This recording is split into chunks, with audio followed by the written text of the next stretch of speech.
ئێستا کە چلەی هاوینە و پلەکانی گەرما نزیکەی 40 پلەی سیلیسیە حکوومەتی عێراق نەوت دابەش دەکات لای بەشێک لە خەڵک بە تەنزەوە دەڕوانرێتە ئەم دابەشکردنی نەوتە و لای بەشێکی تریش پێویستە لە نۆرەی وەرگرتنی بەشە نەوت زوو بە ئاو خۆی فێنک دەکاتەوە بۆ ڕواندنەوەی ترسی سەرمای زستان وەزارەتی نەوتی عێراق بڕیاریدا لەو پارێزگایانەی خۆی کە هاوسنووری هەرێمی کوردستانن نەوت دابەش بکات.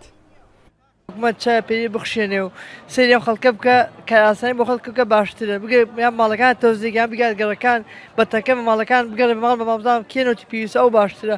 ئەرە وەڵا بۆ زستان زۆر باشە محتاجە بین زۆر دنیا زەساردا کەم نەوتت نەبێت وەڵا پار نەوتمان نەبوو زۆر زەحمەت بوو تۆزە سۆپەمانە کوژاندەوە. ئێستا وا باشە هەزمەکە کەمترە بێتەوە بۆ جستان ئێستا ئێمە پێمان باشە ینی ئێستا بۆ نمونە ئەم وەجبەیە تەوزیع بکە و دوای مانگی مانگونیەتر وەجبەیەتر تەوزیع بکە باشترە. ئەو بەشە نەوتەی ئێستا بە نرخی پاڵپشتی کراوی حکومی دەست بە دابەشکردنی کراوە بۆ مانگەکانی ئاب و تەموزە بڕەکەی 100 لیترە بۆ هەر لیترێک بە نرخی 150 دینار دیاری کراوە. ئەم نەوتە بەم هاوینەسە ئەوەتانە ئەم عالەمە سڕەیەک گردووە بە جوانی و نەوت خۆی پڕەکات و لێدا ڕاتەوە بماڵ خۆی 100 لتر مانگی بلێن هەموو مانگیەک 100 لتر جاروایە بێتە 50 لتر یعنی ئەم زستان 2 بەرمیلونی وەرەگرین.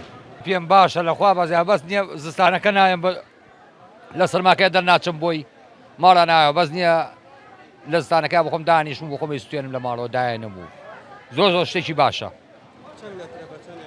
وەڵی 100 لتر بە 15,000 لەبەرەوەی دستان نەبێتە ئەزمەکان بەخوا زۆر مشکلەیە ئەبێتە شار خەڵک شەڕەکات مشکلا بێ زۆر مشکلا بێ زۆر سپاسیەکەین دەستی خۆش بێ بەڕاستی ئیشە زۆر باشی کردووە.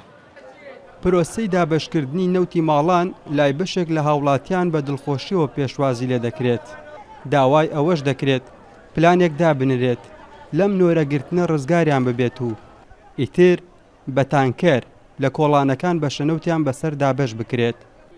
ئاسۆ ئەحمەد، کورسات نیوز، کەرکووک.